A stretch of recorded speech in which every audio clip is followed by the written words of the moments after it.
Bismillahirrahmanirrahim. Assalamualaikum warahmatullahi wabarakatuh. Saya Rahmatri Jayanti dengan NIM A1Q1 20048 kelas A. Di sini saya akan menjelaskan mengenai rencana pelaksanaan layanan responsif dengan konseling kelompok menggunakan teknik self-regulation pada mahasiswa bimbingan dan konseling. Rancangan pemberian layanan ini disusun guna untuk memenuhi mata kuliah praktikum BK Belajar. Latar belakang bagian A, alasan memilih topik. Dari hasil administrasi instrumen saya diketahui bahwa dari 80 orang responden terdapat 1 orang yang memiliki flow akademik sangat tinggi pada interval 112 sampai 137, 20 orang yang memiliki flow akademik tinggi pada interval 86 sampai 111, 58 orang yang memiliki flow akademik rendah pada interval 60 sampai 85, dan 1 yang memiliki flow akademik sangat rendah pada interval 34 sampai 59. Berdasarkan hasil pengkategorian tersebut, maka dapat disimpulkan bahwa flow akademik pada mahasiswa bimbingan konseling angkatan 2021 tergolong rendah. Oleh sebab itu, pada RPL tersebut saya memilih topik motivasi belajar untuk meningkatkan flow akademik, karena motivasi merupakan salah satu aspek yang dapat mempengaruhi flow akademik, terutama motivasi yang berasal dari dalam diri seseorang atau yang biasa disebut dengan intrinsic motivation. B. Alasan saya memilih jenis layanan. Berdasarkan hasil administrasi dan instrumen yang telah saya bagikan, menunjukkan bahwa tingkat flow akademik pada mahasiswa BK angkatan 2021 tergolong rendah, karena dari hasil pengkategorian tersebut terdapat 58 orang yang memiliki tingkat flow akademik rendah. Alasan saya memilih jenis layanan responsif karena seperti yang kita ketahui bahwa layanan responsif adalah layanan yang dirancang untuk memenuhi kebutuhan peserta didik yang memerlukan penanganan mendesak dan segera. Kegiatan layanan responsif terdiri atas konseling individual, konseling kelompok, dan konseling krisis, serta ditunjang oleh kegiatan konsultasi, referral, mediasi, dan informasi. Tujuan layanan ini ialah memberikan yang pertama, layanan intervensi terhadap peserta didik yang mengalami krisis, peserta didik yang telah membuat pilihan yang tidak bijaksana, atau peserta didik yang membutuhkan bantuan penanganan dalam bidang kelemahan yang spesifik. Dan yang kedua, layanan pencegahan bagi peserta didik yang berada di ambang pembuatan pilihan yang tidak bijaksana. Isi dari layanan responsif ini antara lain berkaitan dengan penanganan masalah-masalah pribadi, sosial, belajar, dan karir. Pada RPL ini saya memilih layanan responsif dengan kegiatan konseling kelompok. Konseling kelompok adalah salah satu jenis layanan dalam bimbingan dan konseling yang beranggotakan 4-8 orang dengan guru BK atau konselor sebagai pemimpin kelompok, dengan mengaktifkan dinamika kelompok agar terentaskannya permasalahan individu dalam kelompok. Kedua, konseling kelompok bertujuan yang pertama, terkembangkannya perasaan, pikiran, wawasan, dan sikap terarah kepada tingkah laku yang bertanggung jawab, khususnya dalam bersosialisasi atau berkomunikasi. Kedua, terpecahkannya masalah individu yang bersangkutan dan diperolehnya imbasan pemecahan masalah tersebut bagi individu-individu lain peserta layanan konseling kelompok. Dan yang terakhir, tata cara pelaksanaan konseling kelompok adalah masing-masing anggota kelompok secara bergantian mengungkapkan permasalahan yang akan dientaskan dalam kelompok. Kemudian disepakati permasalahan anggota kelompok siapa yang akan dientaskan terlebih dahulu. Kemudian anggota kelompok yang lain secara bergantian pula memberikan pendapat dari permasalahan anggota kelompok yang dibahas dengan memegang asas kerahasiaan, kesukarelaan, keterbukaan, dan kenormatifan. Selanjutnya, alasan saya memilih teknik. Alasan saya memilih teknik self-regulation karena Zimmerman tahun 1986 mendefinisikan self-regulation sebagai pandangan diri selama proses belajar yang meliputi aspek kognitif, behavioral, serta afektif. Hal tersebut menunjukkan bahwa setiap individu akan memadukan sendiri antara perasaan, perilaku, dan pola pikirnya selama proses pembelajaran. Sedangkan menurut Bandura, self-regulation merupakan kecakapan suatu individu dalam mengendalikan pribadi, dalam mengendalikan perilaku dalam proses pembelajaran. Bandura mengungkapkan self-regulation muncul ketika dilakukan dengan 3 langkah, yakni yang pertama dengan mengamati diri sendiri, mengambil keputusan dari hasil pengamatan diri, dan memberikan respon diri berupa pemberian solusi atau reward. Sedikit berbeda dengan Bandura, menurut Zimmerman, tahapan untuk menciptakan self-regulation adalah mengenal kemampuan diri melalui pengamatan, mengeksplor kemampuan diri dengan mencari langkah yang tepat untuk mencapai tujuan, lalu menilai langkah dan progres yang telah dikerjakan dan merefleksikan hasilnya. Berdasarkan tahapan tersebut, dapat dilihat apabila siswa mampu memiliki self-regulation yang tepat, maka motivasi belajar siswa turut meningkat. Siswa yang mampu meregulasikan dirinya dianggap sebagai siswa yang mandiri dan memiliki pengendalian diri yang baik. Siswa dengan self-regulation yang baik akan mampu mengenal dirinya sendiri, baik dari segi kekuatan dan kelemahan. Hal tersebut akan membuat siswa lebih mudah untuk menentukan gaya belajar seperti apa yang cocok untuk mereka. Ketika siswa mampu menemukan gaya belajar yang tepat, maka motivasi belajar juga akan meningkat. Mengapa saya menggunakan self-regulation untuk meningkatkan motivasi belajar? Karena motivasi belajar dapat mempengaruhi flow akademik. Selanjutnya, saya akan menjelaskan tentang rencana pelaksanaan layanan konseling kelompok. Yang pertama, komponen layanan yaitu layanan responsif, dalam kurung konseling kelompok, bidang layanan yaitu bidang belajar, topik layanan, motivasi belajar untuk meningkatkan flow akademik, aspek perkembangannya, peningkatan flow akademik, untuk durasi pelaksanaannya 1 kali 45 menit. Capaian layanan yaitu mengembangkan motivasi belajar dan meningkatkan flow akademik mahasiswa secara rasional, serta mengetahui tujuan, metode, dan langkah-langkah yang tepat dalam meningkatkan flow akademik. Fungsi layanan pengentasan masalah. Tujuan umum, konseli dapat mengetahui kegiatan konseling dan mampu meningkatkan flow akademik. Tujuan khusus yang pertama, konseli dapat mengetahui tentang kegiatan konseling. Kedua, konseli dapat meningkatkan motivasi belajar dan flow akademik. Dan yang terakhir, konseli dapat mencapai peningkatan dalam flow akademik. Media atau alat yang saya gunakan, yang pertama LCD, laptop, PowerPoint, dan poster.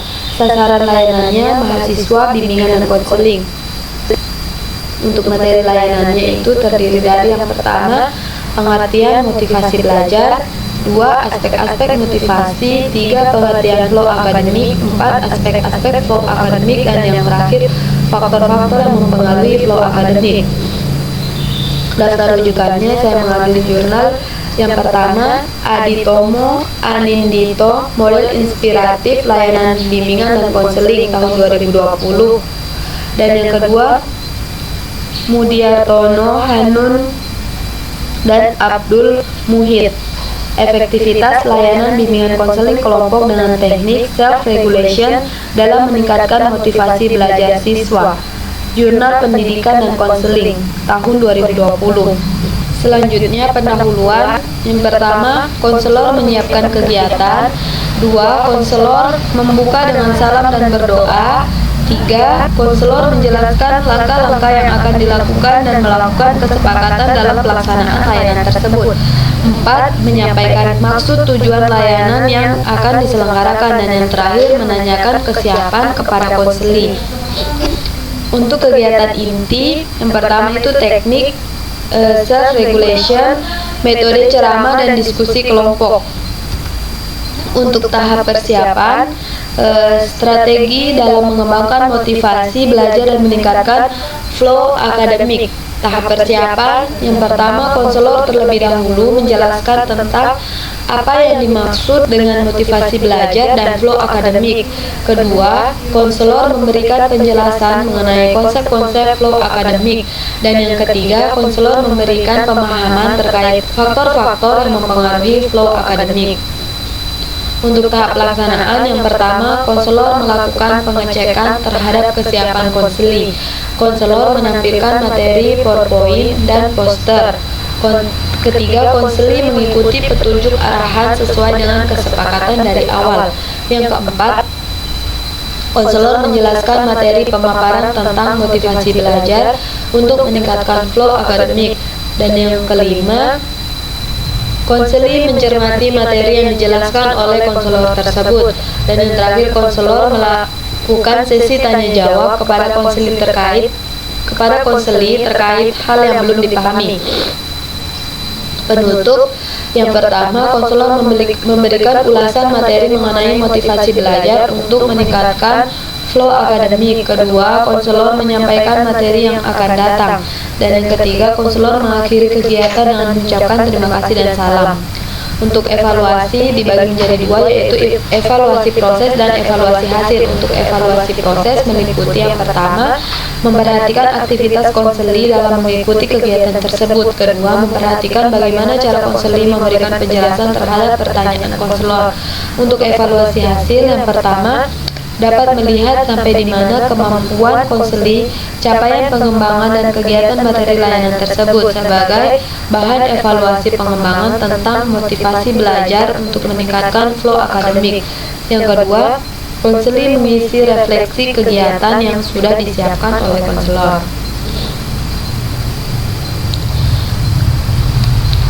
Lampirannya yaitu ada materi layanan, slide PowerPoint, dan poster. Materi layanan yang pertama itu pengertian motivasi belajar. Motivasi berasal dari bahasa Latin movere yang berarti bergerak atau bahasa Inggrisnya to move. Motif diartikan sebagai kekuatan yang terdapat dalam diri organisme yang mendorong untuk berbuat, driving force. Motif tidak berdiri sendiri, tetapi saling berkaitan dengan faktor lain, baik faktor eksternal maupun faktor internal. Hal-hal yang mempengaruhi motif disebut motivasi. Jadi, motivasi adalah keadaan dalam diri individu atau organisme yang mendorong perilaku ke arah tujuan. Jadi, motivasi adalah keadaan dalam diri individu atau organisme yang mendorong perilaku ke arah tujuan. Walgito tahun 2020 halaman 220. Sedangkan menurut Plotnik tahun 2005 halaman 328, motivasi mengacu pada berbagai faktor fisiologi dan psikologi yang menyebabkan seseorang melakukan aktivitas dengan cara yang spesifik pada waktu tertentu. Motivasi adalah suatu kondisi yang menyebabkan atau menimbulkan perilaku tertentu dan memberi arah dan ketahanan persistence pada tingkah laku tersebut.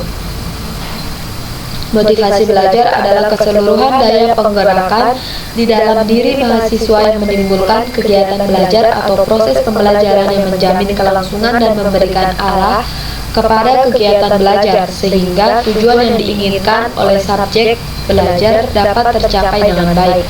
Masni tahun 2015. Motivasi belajar ialah keadaan di mana seseorang mempunyai keinginan dalam berperilaku untuk mencapai tujuan yang diharapkan. Menurut Hasibuan tahun 2005, motivasi merupakan perilaku yang bisa menyalurkannya dan mendukung perilaku yang terdapat pada diri kita untuk mampu bekerja keras dan dapat antusias demi terciptanya hasil yang maksimal. Handayani 2019. Dengan adanya motivasi dapat membuat kita lebih terarah, fokus dalam melakukan kegiatan pembelajaran dan juga dapat meningkatkan usaha yang ada. Emda tahun 2017. Motivasi sendiri terdiri dari dua jenis, yaitu motivasi intrinsik dan ekstrinsik. Motivasi intrinsik merupakan motivasi yang muncul akibat adanya keinginan dari dalam diri seseorang, sedangkan motivasi ekstrinsik muncul karena adanya pengaruh dari luar seperti ingin pujian dan reward. Muawanah dan Muhin tahun 2021. Keberhasilan dalam proses belajar dapat dipengaruhi dari motivasi belajar yang dimiliki oleh siswa. Guru sebagai fasilitator tentunya perlu membimbing siswa untuk lebih giat belajar lagi demi terciptanya tujuan yang ingin dicapai. Yang kedua, aspek-aspek motivasi. Menurut Slameto tahun Yang kedua, aspek-aspek motivasi. Menurut Slameto tahun 2010, motivasi dipengaruhi oleh tiga aspek, yakni A. Dorongan kognitif, yaitu bagaimana problem solving dan pengamatan kita dalam memecahkan suatu masalah, seperti ketika kita berinteraksi dengan sesama teman dalam tugas kelompok demi terciptanya tugas yang baik dan benar. Kedua, harga diri, yaitu ketika seseorang menyelesaikan semua tugas dan belajar setiap waktu demi sebuah ilmu dan prestasi saja, tetapi untuk memperoleh sebuah status dan pandangan dari orang yang lebih tinggi. Ketiga, kebutuhan berfiliasi, yakni kebutuhan yang guna memperoleh pembenaran dari orang lain. Aspek motivasi menurut Algito yaitu satu, keadaan yang mendorong dan kesiapan bergerak dalam diri organisme yang timbul karena kebutuhan jasmani, keadaan lingkungan, keadaan mental, berpikir, dan ingatan. Perilaku yang timbul dan terarah karena keadaan tersebut, dan yang terakhir sasaran atau tujuan yang dikejar oleh perilaku tersebut. 3. Pengertian flow akademik.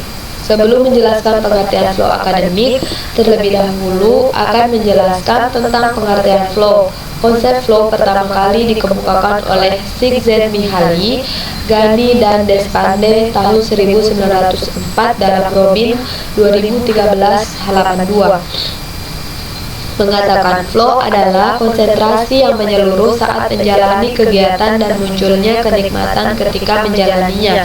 Menurut Csikszentmihalyi tahun 1990 dalam Csikszentmihalyi tahun 2009 halaman 92, flow adalah perhatian secara penuh dalam menghadapi tantangan untuk mencapai sesuatu yang diinginkan, menggunakan keadaan kesadaran, pikiran, keinginan, dan tindakan. Menurut Berlin dan Han tahun 1965 dalam Amalia dan Indri tahun 2015 halaman 2007, flow adalah keseimbangan antara tantangan yang dirasakan dengan keterampilan yang dimiliki. Nakamura dan Csikszentmihalyi tahun 2002 dalam Husna dan Rosiana tahun 2014 halaman 575 menerapkan bahwa seseorang yang mengalami flow akan menganggap aktivitas yang ia lakukan penting dan berharga untuk ia lakukan, terlepas dari ada atau tidaknya goal yang dapat dicapai dalam melakukan kegiatan tersebut. Individu yang mengalami flow biasanya terlibat secara intens di dalam kegiatan yang ia lakukan, sehingga tak jarang mereka cenderung untuk tidak sadar dengan waktu atau tempat. Flow menggambarkan pengalaman subjektif ketika keterampilan dan kesuksesan dalam kegiatan terlihat mudah. Banyak energi fisik dan mental yang digunakan. Pengalaman subjektif dari flow juga tampak meningkat dengan beberapa tugas tertentu. Konsep flow sebenarnya termasuk dalam bagian yang penting ketika proses belajar terjadi, karena kondisi flow dapat membantu mahasiswa untuk fokus dan dengan perasaan nyaman melakukan seluruh aktivitas akademik. Csikszentmihalyi tahun 1997 dalam Chernow, Csikszentmihalyi mengatakan untuk dapat mengalami flow, seseorang perlu berkonsentrasi, penilaian positif terhadap tugas, serta memiliki keinginan dalam diri pada saat ia melakukan suatu aktivitas. Ketiga unsur tersebut perlu untuk terpenuhi pada saat yang bersamaan agar flow bisa terjadi. Dapat disimpulkan bahwa flow adalah perhatian secara penuh dalam menghadapi tantangan tugas untuk mencapai hasil yang baik menggunakan keadaan, kesadaran, pikiran, keinginan, dan tindakan. Berdasarkan konsep di atas, dapat disimpulkan bahwa flow akademik adalah perhatian mahasiswa secara penuh dalam menghadapi tugas dan kegiatan akademik yang ia ikuti untuk mencapai hasil yang baik dengan menggunakan keadaan, kesadaran, pikiran, keinginan, dan tindakan. Aspek-aspek flow akademik menurut Csikszentmihalyi dalam Robin 2013 halaman 3, aspek-aspek flow adalah sebagai berikut. Yang pertama, absorption merupakan keadaan konsentrasi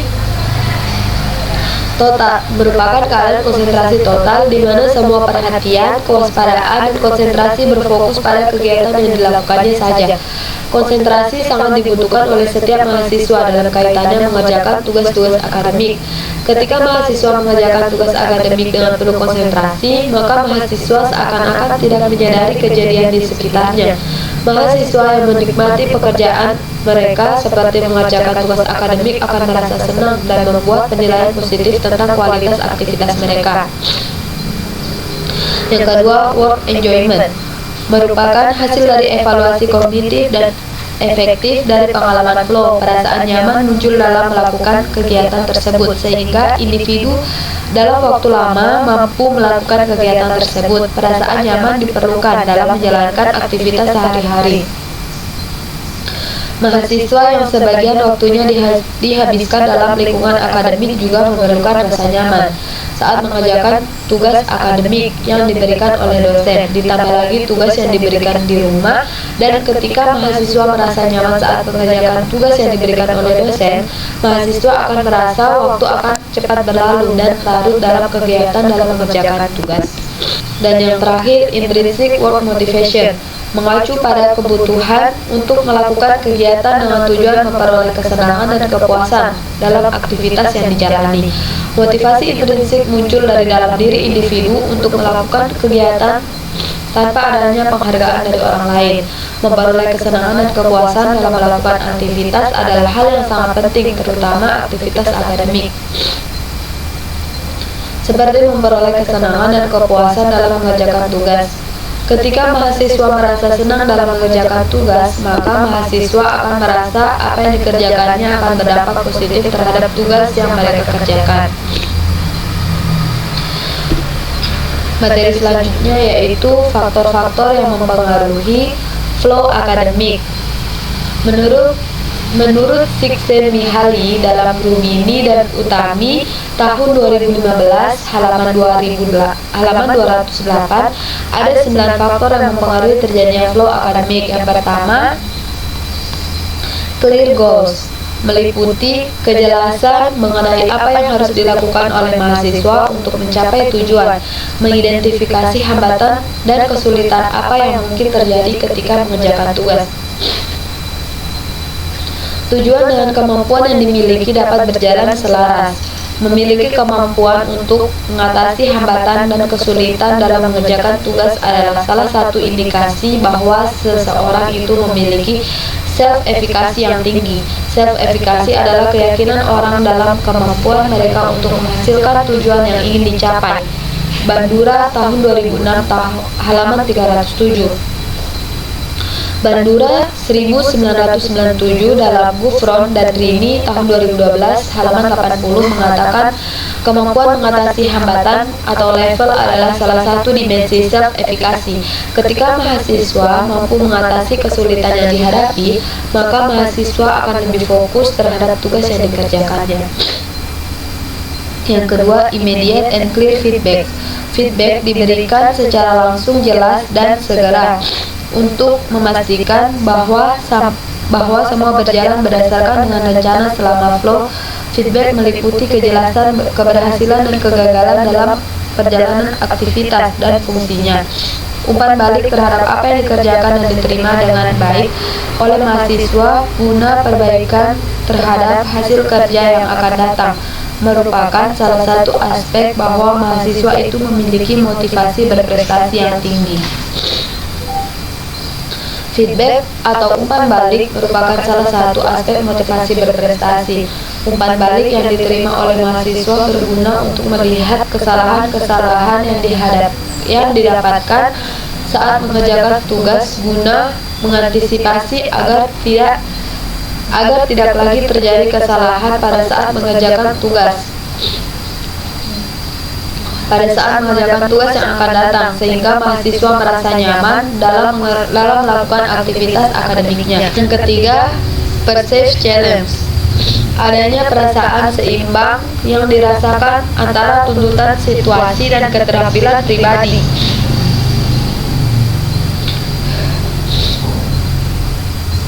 seperti keterampilan individu ketika dalam mengerjakan tugas akademik, tantangan pribadi akan suatu aktivitas mendorong tingkat kemampuan seseorang, dan hal ini bisa memproduksi pengalaman flow. Pengalaman menjadi menyenangkan biasanya ketika terjadi kemampuan diri dalam mengerjakan tugas sepadan dengan tantangan yang dihadapi. Yang keempat, margin of action and awareness. Individu terlibat dalam suatu aktivitas yang membuat mereka masuk ke dalam aktivitasnya. Keterlibatan yang begitu mendalam menyebabkan adanya perasaan otomatis ketika beraktivitas. Dalam kegiatan akademik, mahasiswa harus bisa menerima pelajaran dan mengerjakan tugas dengan baik. Dalam hal ini dibutuhkan keterlibatan mahasiswa secara mendalam dalam menerima pelajaran dan mengerjakan tugas akademik. Otomatis, ini mengarah atau menyebabkan mahasiswa untuk menampilkan aktivitas yang lebih mulus dan menghindari munculnya pikiran-pikiran yang mengganggu. Selama mengerjakan tugas akademik, individu tersebut tidak perlu memikirkan mengenai apa yang sedang mereka kerjakan sebelum mereka melakukannya, terlibat dalam melakukan hal tersebut. Yang kelima, intense and focus concentration. Konsentrasi yang menyeluruh dan pemusatan perhatian dalam mengerjakan aktivitas yang dilakukan. Konsentrasi muncul begitu saja tanpa usaha. Hal ini tidak berhubungan dengan upaya individu untuk mengontrol ataupun menekan pikiran. Konsentrasi dibutuhkan oleh setiap orang, khususnya mahasiswa, dalam kegiatan belajar dan mengerjakan tugas. Konsentrasi adalah keadaan saat perasaan seseorang terfokus pada suatu hal saja, seperti mengerjakan tugas akademik. Selain itu juga meliputi konsentrasi tingkat tinggi pada bidang batas perhatian seseorang. Yang keenam, a sense that can one control and action. Individu mempertahankan konsentrasi dan fokus pada tugas karena hilangnya kecemasan yang dirasakan. Fokus tersebut membuat kontrol individu terhadap aktivitas yang dilakukan dan menguasai tugas yang mereka hadapi. Dalam Rubini dan Utami tahun 2015 halaman 208, ketika mahasiswa dalam keadaan belajar atau sedang mengerjakan tugas, dibutuhkan kontrol pribadi atas situasi atau kegiatan mengerjakan tugas akademik. Apa yang dinikmati oleh orang-orang bukanlah perasaan yang sedang dikontrol, tetapi berupa perasaan pelatihan kontrol atas situasi yang terjadi. Yang ketujuh, loss of reflective self-conscious. Hilangnya kesadaran akan diri yang di bawah ambang kesadaran. Individu menjadi satu dengan aktivitas yang sedang dilakukan. Hal ini merupakan kapasitas untuk menghindari perhatian dan rasa khawatir akan kemampuan individu. Selama flow, kesadaran mengevaluasi dan merencanakan sebelum bertindak. Seseorang tidak harus berpikir dengan keras sebelum bertindak. Untuk hasil belajar dan tugas yang lebih baik, mahasiswa dituntut untuk menyatu dengan tugas yang dikerjakan. Mahasiswa harus memiliki perhatian penuh untuk mengerjakan tugas. Kedelapan, transformation of time. Adanya perasaan kurang menyadari berjalannya waktu. Waktu dapat dirasakan lebih cepat atau lebih lambat pada saat beraktivitas. Dalam Rubini dan Utami tahun 2015 halaman 208, terdapat ketidaksadaran akan waktu saat seseorang telah larut dalam tugas akademik yang sedang ia lakukan. Dan yang terakhir, experience of activity as intrinsical rewarding. Aktivitas yang dikerjakan karena individu ingin melakukannya dan bukan karena atas tujuan lainnya. Waktu dapat dirasakan berjalan lebih cepat atau lebih lambat. Dalam Rubini dan Utami tahun 2015 halaman 208, seseorang akan mengerjakan tugas akademik karena kepentingannya sendiri, bukan untuk sebuah penghargaan di masa mendatang. Selanjutnya, slide PowerPoint, yaitu materi layanan motivasi belajar untuk meningkatkan flow akademik. Pertama itu pengertian motivasi belajar. Motivasi belajar adalah keseluruhan daya penggerak dalam diri mahasiswa yang menimbulkan kegiatan belajar atau proses pembelajaran yang menjamin kelangsungan dan memberikan arah kepada kegiatan belajar, sehingga tujuan yang diinginkan oleh subjek belajar dapat tercapai dengan baik. B. Aspek-aspek motivasi. Menurut Slameto tahun 2010, motivasi dipengaruhi oleh 3 aspek, yakni pertama dorongan kognitif, kedua harga diri, dan yang terakhir kebutuhan berafiliasi. C. Pengertian flow akademik. Flow akademik adalah perhatian mahasiswa secara penuh dalam menghadapi tugas dan kegiatan akademik yang ia ikuti untuk mencapai hasil yang baik dan dengan menggunakan keadaan, kesadaran, pikiran, keinginan, dan tindakan. Yang keempat, aspek-aspek flow akademik. Aspek-aspek flow akademik ini terdiri atas 3 aspek, yaitu absorption, enjoyment, dan intrinsic motivation. Dan yang terakhir, faktor-faktor yang mempengaruhi flow akademik. Yang pertama, clear goals. Yang kedua, immediate and clear feedback. Yang ketiga, perceived challenge. Yang keempat, margin of action and awareness. Yang kelima, intense and focus concentration. Yang keenam, a sense that can one control one's action. Yang ketujuh, loss of reflective self-consensus. Yang kedelapan, transformation of time. Dan yang terakhir, experience of activity as intrinsically rewarding. Untuk selanjutnya, lampiran poster, yaitu flow terbentuk atas 3 aspek yang meliputi. Yang pertama, absorption. Absorption ini berarti suatu kegiatan di mana individu dapat fokus terhadap kegiatan akademik yang sedang ia jalani. Yang kedua, enjoyment. Enjoyment ini yaitu suatu kegiatan atau keadaan di mana individu atau seseorang dapat menikmati terhadap kegiatan akademik yang dijalaninya. Dan yang terakhir itu motivasi intrinsik, yaitu motivasi yang berasal dari dalam diri individu tersebut saat menghadapi kegiatan akademik tanpa adanya paksaan dari orang lain.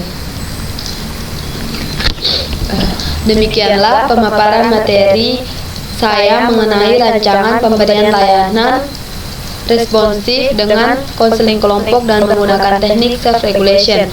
Mohon maaf atas segala kekurangannya dan saya akhiri dengan ucapan wabillahi taufik wal hidayah. Wassalamualaikum warahmatullahi wabarakatuh.